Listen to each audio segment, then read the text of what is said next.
excited today as we continue in our new series entitled His Promise, My Part. His Promise, My Part. And we could say that this is a vision series that's kind of leading us up to a Vision Sunday on December 12th. But in this vision series, it's really about you envisioning what's really possible for you and for your family. Begin to envision what is possible for our church in the context of our community. And, it's very important as Jesus followers that we know that God has promises for us. Okay, I got 2 amens there. I think we could do a little bit more. Maybe you don't know, but God has great promises for you. And it's good that we know that God has great promises. Amen? Amen. And so as we go through this series, we're going to be looking at the story of Joshua and the story of Jesus and how they parallel in the fact that Joshua in the Old Testament was moving God's people into the promised land. And the story of Jesus is about him moving us into a promised life, because Jesus said so much more than, hey, if you just believe in me, you'll spend eternity with me. Did he say that? Absolutely. Are we looking forward to that? Yes, we are. But Jesus promised us something more than just eternal life. He promised us abundant life while we were here on the earth. And this is what Jesus said in John chapter 10, verse 10. He said, I came so that everyone, say everyone. I came so that everyone would have life and would have it in its fullest. Now let's just think about it for a moment. Jesus said, I came that you would have life, but Jesus were talking to people that were already alive. So obviously he was not talking about just existing. He was talking about something more than existing. He was talking about something greater. He wasn't just talking about surviving in life. He was talking about thriving in life. And actually the Greek word that Jesus uses here when he says, I came that you might have life, the Greek word is zoe. And that means life in all of its different aspects and all of its different compartments. It's spirit, soul, and body. It's present and future. So when Jesus said, I came that you would have life, he said, I came that you would have a full life. I came that you would have an abundant life. I came that you would overflow, not just in your spiritual life, but relationally. I came that you would overflow in peace in your mind. I came that you would live this abundant life. And since Jesus came and made us this promise, he promised us this life. He says, it's why I came. I came so that you could have this life. We can have, it's promised. So that means what? We can have it. Come on, you need to look at your neighbor on the right and left and tell them we can have it. Come on, tell them we can have it. You need to let them know we, not just you. Listen to what you're saying out of your mouth. We. That means you can have it too. We can have this abundant life. But in the midst of the promises of God, the people of God always play a part. We always play a part in possessing what God has promised. And I want to read this scripture. It's kind of our foundation scripture for this series before we get into the story of Joshua. And it's found in 2 Peter chapter 1. Peter was writing this. Peter was a disciple of Jesus. He was one of his 12 disciples. He was actually one of the 3 closest disciples to Jesus. And he writes this. He says, by his divine power, God has given us everything we need for living a godly life. Say everything. So it's available to everyone, and he has given you everything that you need for living the life that he created you to live. Everything you need for living free from addiction, everything you need for your healing of the past hurts, everything you need, he is providing that. How did we get this? It says we received all this just by coming to know him. When we come to know, you don't get this because you graduated from seminary. You don't get this because you've studied the Bible for 40 years. You don't get this because you've prayed the prayer of Jabez all your life. You don't get this anyway. You get this because you came to know him. It's out of relationship with Jesus that you have everything you need for living the life that God created you to live. And it says we come to know him, the one who has called us to himself by the means of his marvelous glory and excellence. And because of his glory and excellence, his glory is who he is, his excellence is what he does. Because of these things, he has given us great and precious promises. These are the promises that enable you to share in his divine nature and escape the world's corruption caused by human desires. And Peter says in verse 5, in view, say view. In view of all of this, in sight of all of this, with that perspective, make every effort to respond to God's promises. In view of all this, now that you see it this way, make every effort to respond to God's promises. I would say it to you this way today, and that is that God's promises enable you because they create a vision for you. God's promises enable you to live the life that he created you to live. Why? Because his promises create a vision for you. See, I get a vision for what's possible in my life through the promises he made for my future. That's where the vision of my life comes, because he promised me a future. And then what happens is I begin to see myself sharing in his divine nature. I begin to see myself living holy and righteous. I begin to see myself living free. I begin to see myself living without shame and guilt and condemnation. I begin to see myself living in strength and in peace and in joy. I begin to see myself living out this divine nature of God. I begin to see it. And then not only that, I see myself living without the world's corruption. I see myself overcoming temptation. I see myself winning battles that I've always lost. I see myself overcoming, living more than a conqueror. I begin to see these things. And as I begin to see these things, guess what? Then I will make every effort to respond to it. Because listen, if I don't see it, then I'm not going to put the effort in it, because I'm going to feel like that effort is worthless. If I don't see myself living holy and free, if I don't see myself living righteous and godly, if I don't see myself becoming everything if I cannot see that, then I'm not going to put in the time or effort that it takes to respond to the promises of God. But watch this. If I see it, it's what God's trying to do. As he's giving you these promises, he's trying to give you a vision for your future, a vision for your life, a vision for what's possible. This is what God is trying to do. Give you this vision for what he can make happen. And when you see it, then you will begin to seize it, and you'll say the effort is worth it. The effort is worth it because I see what God has promised. And if God has promised it, come on, it's going to come to pass.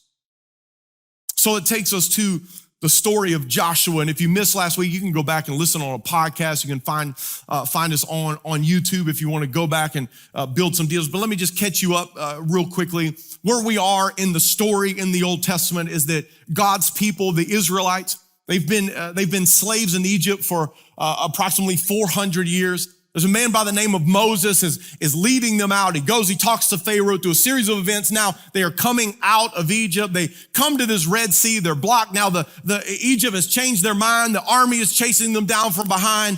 God does a miracle, parts the waters. All of God's people walk across on dry ground through the Red Sea. The Egyptian army, they come chasing the people in. God lets the waters come crashing back down on them.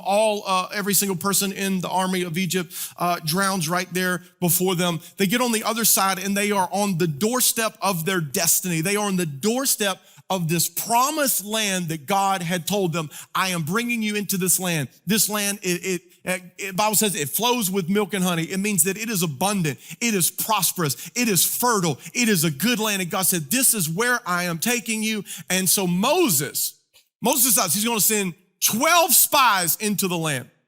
He sends 12 spies into the land. And when those 12 spies come back after 40 days, 10 of the 12 come back and they say, we can't do it. The enemy is too big of an obstacle. They've got better weapons than we have. Their cities are walled and they're fortified. Their gates are immovable. And we even saw giants there in the land. But there were the other two.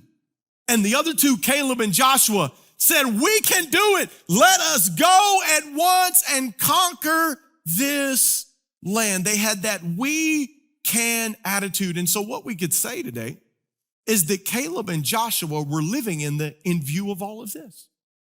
In view of all of this, in view of the promises of God, in view of the vision that I have received, in view of what God told me he wanted to do in my future, in view of all of this, the promise of God had created a vision of what was possible. And that was greater than any obstacle. When Joshua and Caleb realized what was possible, they got a vision. We can live in this land. Look, this is our fruit. He said he was going to give us vineyards we didn't plant, houses we didn't build. Look, we are looking at it right now. We are seeing what is possible. And I don't know how God is going to do it, but they were convinced that God would do it. And in view of the promises of God, they saw what was possible, and what was possible was bigger and better than any obstacle that stood in their way.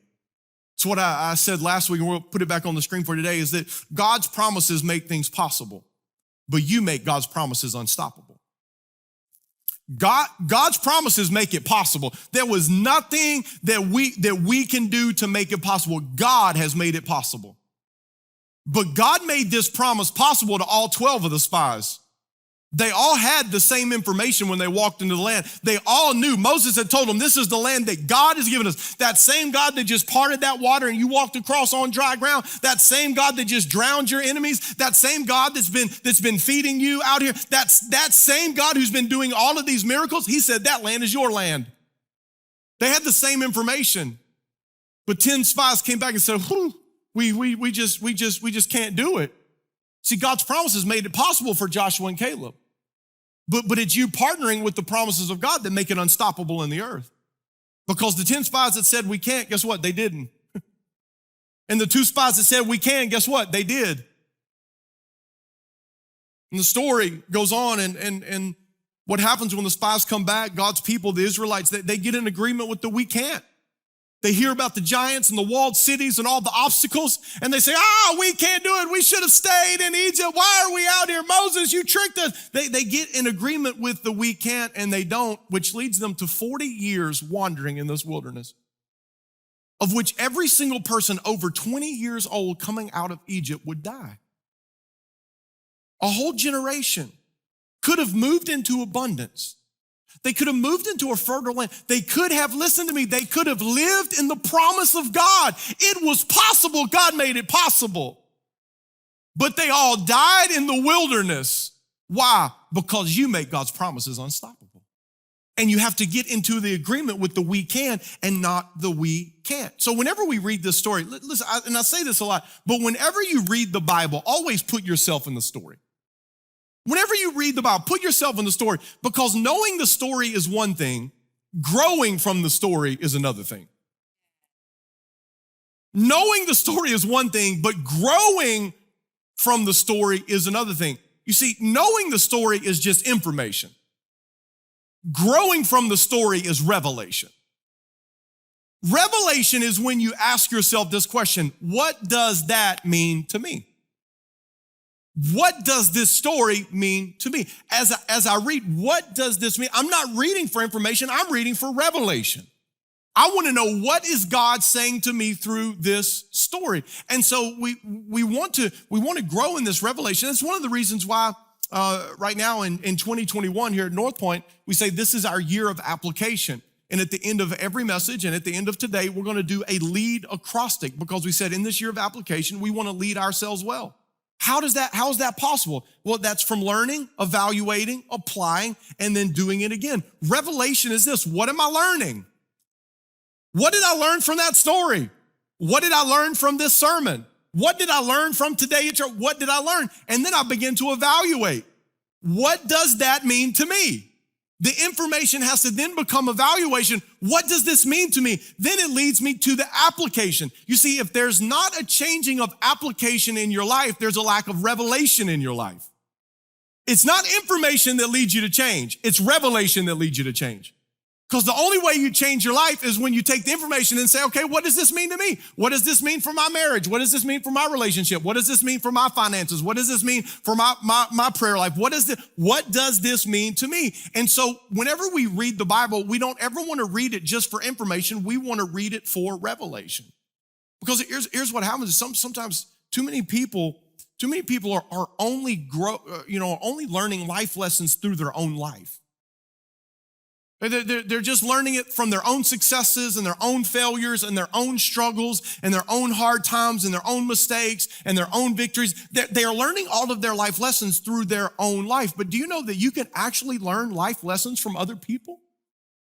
You can learn from their success, from their victories. You can also learn from their mistakes, and you can learn from their struggles and their failures as well. And this is why reading the Bible and reading books is so life-changing. This is why people say, readers are leaders, right? There's the reason why. Is because I don't have time to learn all the life lessons that I want to learn in my life. I want to read books and I want to read the Bible so that I can learn from these people. Now, listen, you do have to put in the time to read. We understand that, right? Listen, you put in the time, but guess what? You don't have to put in the pain. The lessons that they're learning came with pain.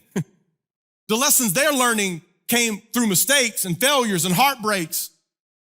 And when we look at the story of Joshua, as we go through in these next few weeks, listen, our revelation comes from their reality. We're going to talk about it. They lived through it. So what I want to do is I want to learn from it without living through it. I'm going to draw up, what does this story mean to me? How does it apply to my family and to my future? I want to get some revelation so that I can get some application in my life that doesn't come from my own mistakes or my own failures or waiting on my own successes. No, I'm going to read the story and take lessons from Joshua and apply it to my life. This is so vitally important that Destiny mentioned our house habits a moment ago, right? And she said we have one house habit is we cheer enthusiastically, and we do that. But we have another house habit here in Northpoint that says we grow intentionally. And the reason we say we grow intentionally is because you don't grow automatically. You don't just grow automatically. No, you only grow intentionally. And intentional growth happens whenever you say, what does this lesson mean to me? What does this story teach me about myself? What does this story teach me about my God? What does this story teach me about my relationship with others? What does this story teach me about my patience and my persistence and my attitude? What does this story teach me about me? Because you have to know to grow, so you have to get the information, but don't ever be deceived and feel like knowing is growing. Knowing is not growing. You have to know to grow, so you got to get the information. But don't ever let it stop at information. That's why you ever wonder like how somebody, been in church for 20 years and done all these things for all this time, and then you're like, but the fruit is really not there? Because you can fill up on information, but if it doesn't turn to revelation, it's not going to lead to application, and that's where the change happens in your life.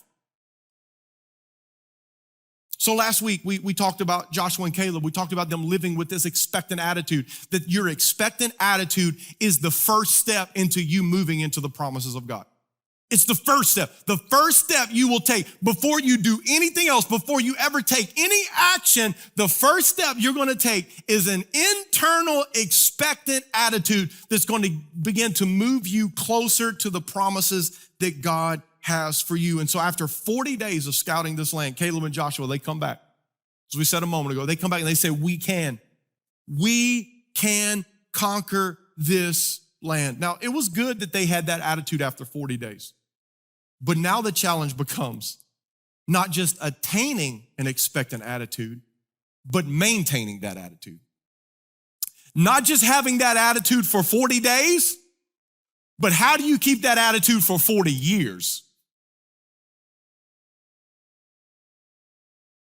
Hey, really good. You got the expectant attitude. We can conquer after 40 days. Good job. But can you still have that attitude 40 years later? You see, I told you we're drawing a correlation between the promised land and the promised life. And here's the reality is that you don't always move into the promised land as quick and as easy as you hoped it would be. But guess what? You don't move into the promised life as quick and as easy as you hoped it would be either.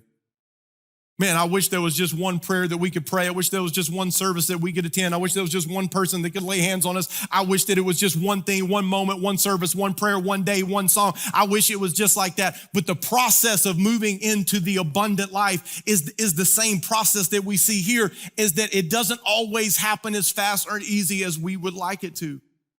Jesus came to give us this abundant life, but hear me this morning. The world is doing everything that it can to keep you from it.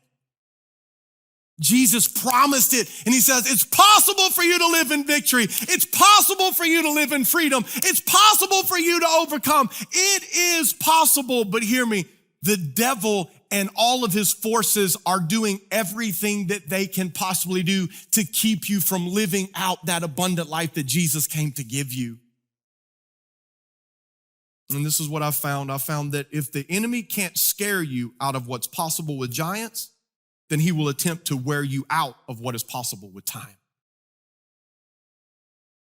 If he can't scare you out of the land with giants, if he can't put obstacles that are so big and so intimidating in your pathway that cause you to cower down like the 10 spies did and said, we can't do it, too many obstacles, too many problems, too much adversity, we are not going to be able to do it. If the enemy can't scare you with that, then guess what? He's going to try to wear you out with time. Is God ever going to come through? Am I ever going to see the promises? How long has God forgotten about me? How long am I going to have to go through this? Is God even there? Is God even real? He tries to wear you out with time. Let's just think about this for a minute. 40 years, folks. Now, we sometimes when you know things in the Bible, like you just throw it out there. 40 years, you just kind of throw it out there. But 40 years, guys, think about how long 40 years is. That's 2,080 weeks. That's 14,600 days. It's over 21 million minutes. How do you have an expectant attitude when it's hot? Come on, somebody in Louisiana ought to say amen right there. It's like August all year round. It's hot.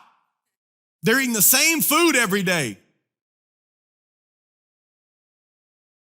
And it wasn't gumbo and jambalaya, okay? It's like, man, it's just the same food. They're complaining. They're having to move constantly. They're following God, the fire by night, the cloud by day. They're being attacked by other enemies. They're being attacked by other groups of people. Listen, everybody over 20 died. Do you know how many people they buried in the wilderness? Every person over 20. This is real adversity. 40 years of real adversity in the wilderness, and yet Caleb and Joshua did not lose sight of the promise. Which then for our revelation goes, how'd that happen? I can lose attention in 40 minutes. I mean, some people in the room right now, you thinking about the LSU football game last night, right? You're not even thinking about what I'm saying right now. In depression, we have people praying for people after service today. So if you need prayer for the LSU Tigers, just go back to the prayer banner at the end of service. How did they do this?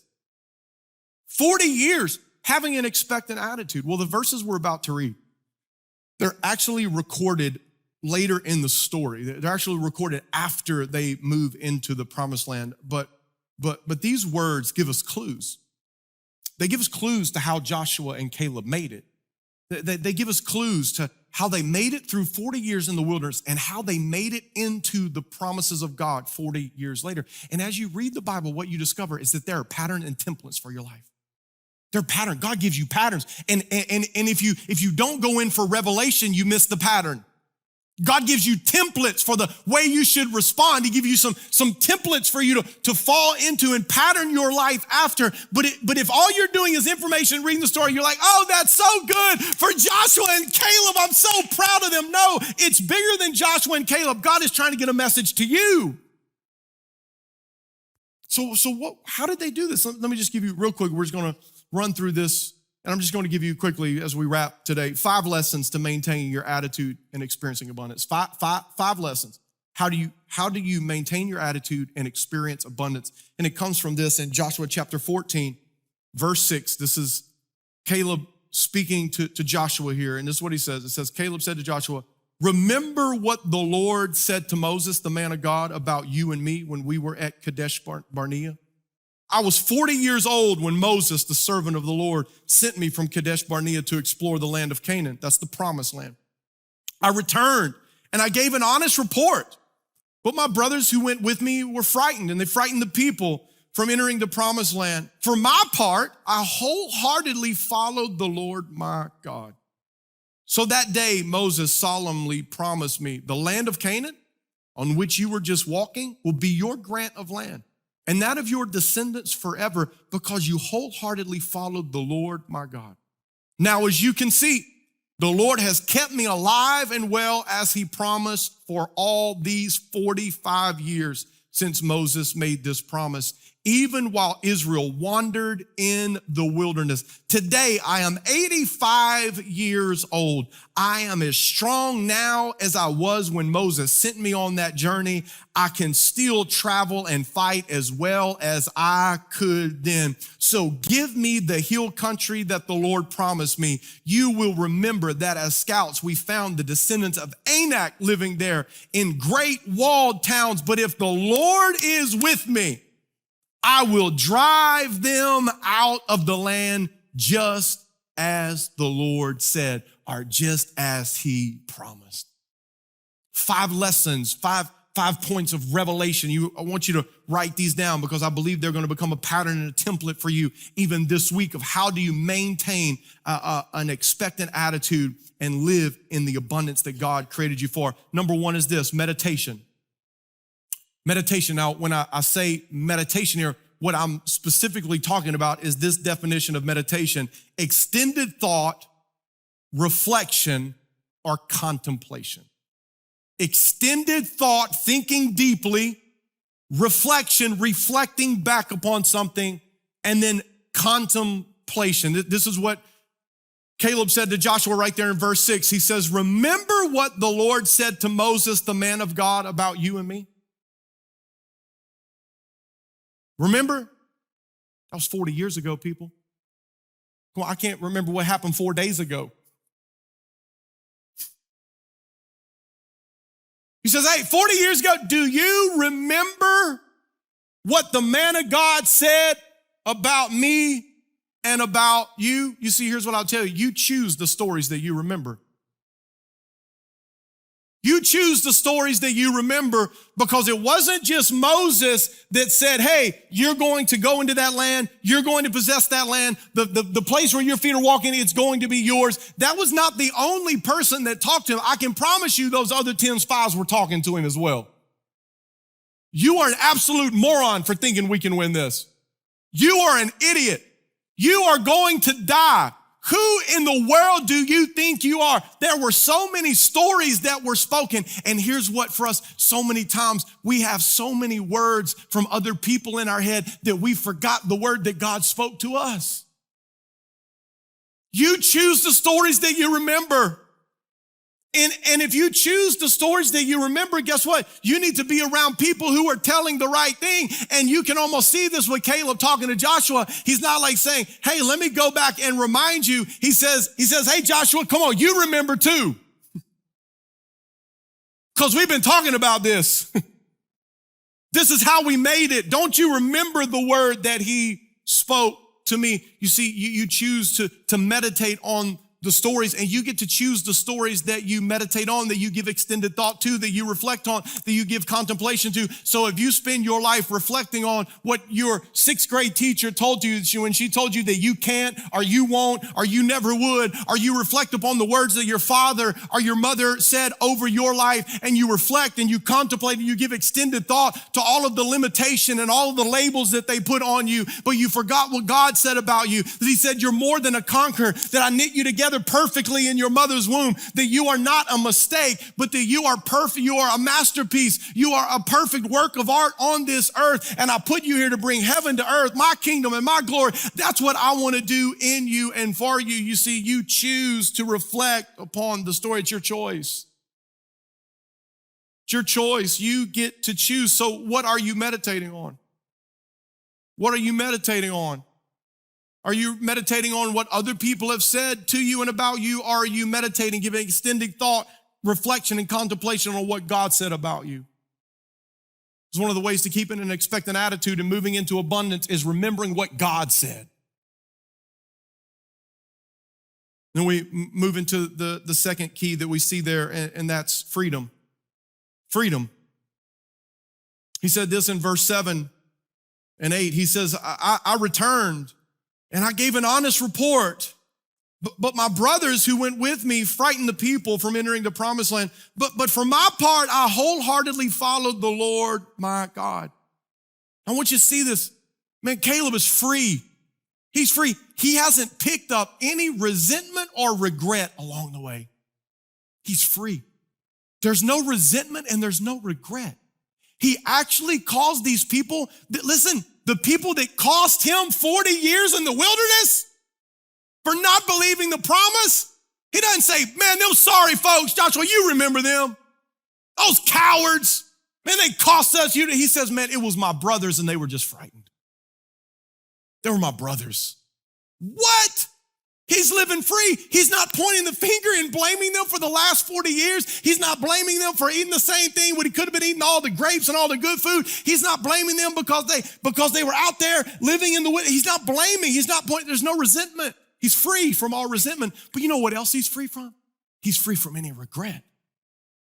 He's not saying, oh, I wish I would have done more. I would have done something different. He says, I just wholeheartedly followed the Lord. I did the best I could. That's what I did. And too many people, whenever you're looking back over your shoulder and you're constantly living in the shoulda, coulda, woulda, I wish I would have, right? That shoulda, coulda, woulda. Guess what? That moves you into, you're not gonna. Because when you live in the shoulda, coulda, woulda and all the regrets of your past, it means you're not going to move into what God has for you in the future. So what we see from Caleb is he's living in absolute freedom. There's no resentment. He's not pointing the finger. He's not blaming. He's not cursing anybody. No. Instead, he said, these were my brothers. And he says, listen, I did my part. I wholeheartedly followed after the Lord. I have no regrets about what I brought to the table. I did the very best that I could. He's free from resentment, free from regret. Here's the third lesson that we learned, and that's gratitude. Gratitude in verse 10. He says, as you can see, the Lord has kept me alive and well. What is Caleb doing in this moment? He's honoring God. He's honoring God and thanking God for doing something that he couldn't do for himself. He's saying, come on, don't you see? God has kept me alive. Everybody else, 20 years and older, they all died. God killed them. But not me. Come on, can't you see what God has done? He's kept me alive and he's kept me well. And he's honoring God and he's living in gratitude for what he could have never done. He's just taking a moment and he's recognizing the goodness and the faithfulness of God, saying, I'm still here. And if I'm not dead, then God's not done. So grateful for just being here. I'm still alive. God's kept me alive. He's kept me well. So much gratitude. It's a key. It's a lesson to living with an expectant attitude and possessing the abundance that God has for each and every one of us. Here's the fourth lesson. The fourth lesson is health. Verse 11, he says, I'm as strong now as I was when Moses sent me on that journey. That was 40 years before. He says, I can still travel and fight as well as I could then. He's now over 40 years, his senior. And he says, listen, I still run as fast. I still jump as high. I still fight as good. Come on. He says, I still got it. Well, listen. If you are going to live with an expectant attitude, and if you are going to experience the abundance that God has, you have to prioritize your health, your physical health, your mental health, your emotional health, your relational health, because you can't let 40 years go and 40 years you're just feeling sorry for yourself. And it might not be 40 years. It might be 4 years. It might be 8 months. I don't know. But you can't ever just start feeling sorry for yourself and then start making bad choices. Because when God says it's time to go and you're not healthy, your soul is not healthy, your mind is not healthy, your body is not healthy, God says, hey, it's time to fulfill my promise. And you're like, man, I would love to go, but I can't. Because I didn't prioritize my health in this waiting time. Instead of being active, I got passive. And honestly, I wasn't even sure if it was going to happen. I lost my expectation. I lost my abundance. You see, we got to take care of our own health along the journey.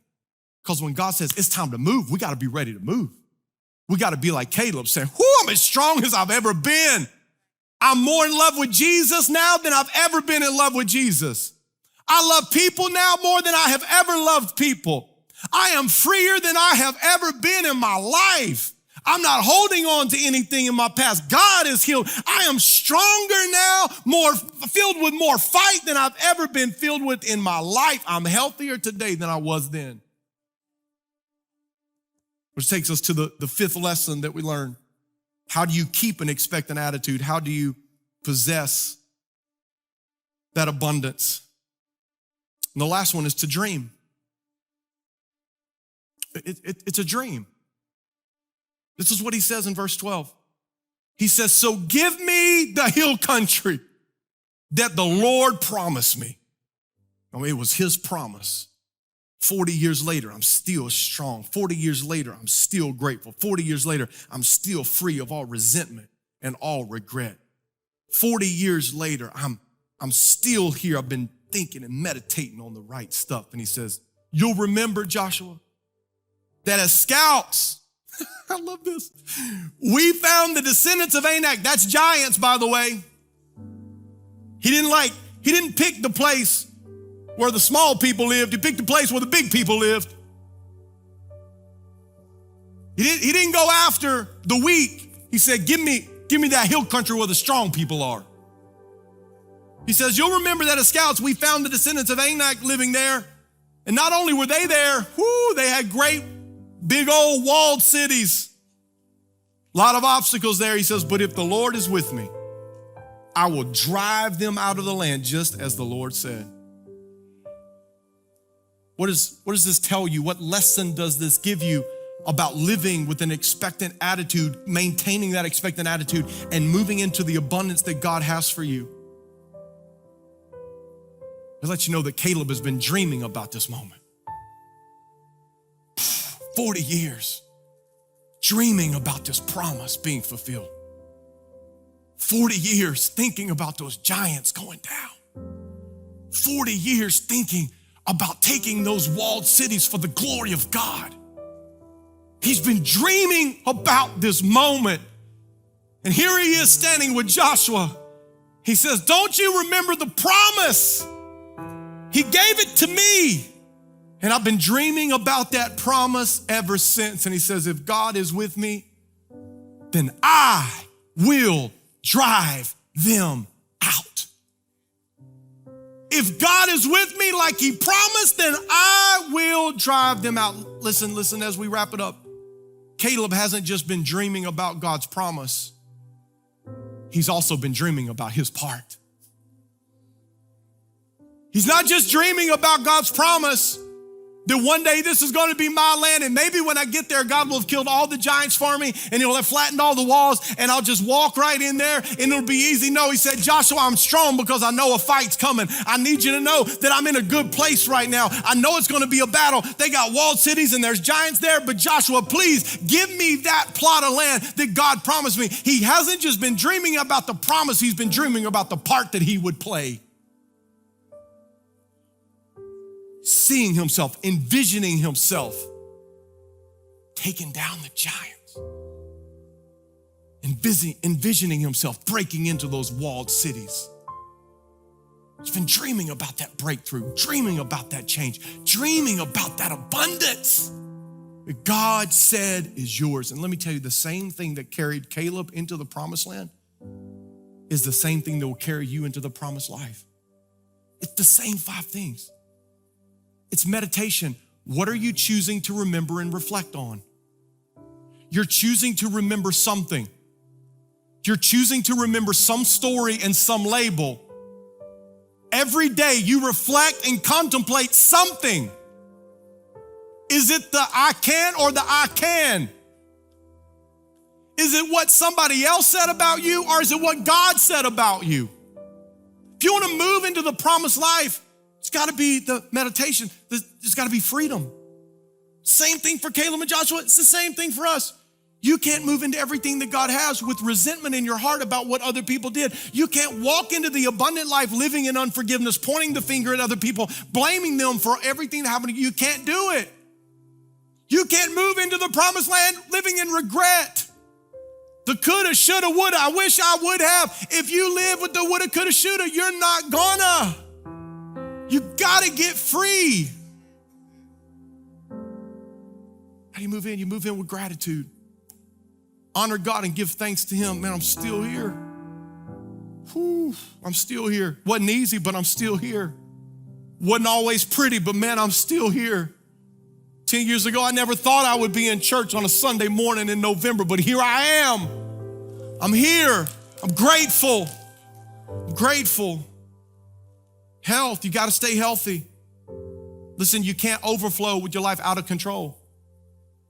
God wants to take you into the overflow, but you cannot overflow with what he has when your life is out of control, physically, relationally, mentally, emotionally, spiritually, any way. You got to get healthy if you want to move into the promise. And lastly, you got to have that dream. You got to see yourself possessing it. That's why Peter said, in view of all of this, it's great and precious promises. And because God has those promises for everyone, and he has given you everything that you need to fulfill those promises, the only thing that he needs you to do is to begin to see it and then respond to it. He needs you to see it, to envision it, what's possible for you, what's possible for you to move into everything. He just needs you to see it, to catch a vision for what's possible. And when you catch a vision for what's possible, there is no obstacle that can stand in your way. You gotta have a dream, the dream of yourself possessing it. And when you see it, guess what? You'll fight for it, man. When you've been dreaming about it, hey, there's giants there. Those are my giants. I'm taking those out. Those giants have been wreaking havoc in my family for too long. Addiction and poverty, I'm coming after those giants. The giants of racism and prejudice, they've been in my family tree for too long. I'm going after those giants and I'm gonna slay them. Those walled cities, those things that feel like I can't break through. Those addictions, those things that have been passed down from generation to generation. No, that's what I'm coming for. And when I'm dreaming about possessing it, I'm willing to fight as hard as I need to fight because I know God said it was possible. And I'm gonna walk into it. Let me give you our lead today. And as the band comes out, we're gonna just take a moment before we break today, and we're just gonna stand in the promise of God. And guess what? As we stand in the presence of God and we stand in the promises of God, as we sing, I ask them to come out and just sing, because this is what I believe is gonna happen. I believe that as we sing today, that some of you are gonna begin to envision what's possible. Some of you are going to begin to catch a vision for what God wants to do in your life, what he wants to enable you, how he wants to come along beside you so that you can live the life that he created you to live. Let's go through our lead quickly today. What did we learn today? This is what we learned, that God's promises create a vision in me for what's possible and cause me to respond with an expectant attitude. God's promises, they create a vision inside. They allow me to envision what's possible. And then they cause me to respond with every effort and respond with that expectant attitude. What am I evaluating today? What does my life look like when things don't happen as fast or as easy as I would prefer? Do I quit and give up? Man, this ain't worth it. What if Joshua and Caleb would have just given up after 10 years, 20 years, 30 years? What if they'd have just thrown in the towel and said, man, it ain't worth it. People complaining, griping, eating the same food. It's hot out here. I just give up. No, what would have happened? They wouldn't have moved into everything God had for them. What happens when it doesn't happen as quick as you would like it to, or as easy as you thought it would? Do you maintain an expectant attitude? Well, that takes us right to our application. And our application is this. We got to activate Caleb's template. Activate the template. Meditation, freedom, gratitude, health, dream. Activate the template. Follow the pattern. Do it this week. Do it this week. Begin to reflect on what God said about you. Take a moment of gratitude. Just thanking God, honoring God for who he is, the fact that you're still here. Make sure that you're free from resentment and regret. Make sure that you're making healthy choices in your life, that you are prepared to move into that promise. And make sure the dream is alive and well in your heart, that you can see it happening so that you can seize it in your life. I want you to stand with me today.